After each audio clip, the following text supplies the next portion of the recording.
Hi, it's me again with Corel Draw Tips and Tricks. And somebody was having trouble contouring more than one line, but this would be true for any font. If we go to Effects and open up the Contour Docker and we contour that, it contours the colors. So to remedy that is let's hit the plus key on the keyboard and let's nudge it over.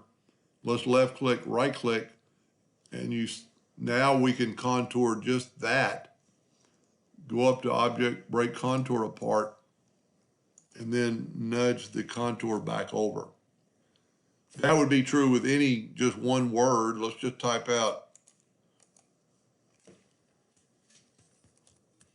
epilogue, and let's go to contour and contour it. See, it's going to contour the colors because you've got the fill set.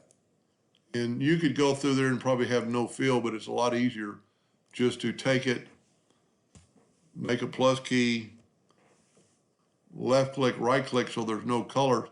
And we could change it to red, and then we could contour it in black.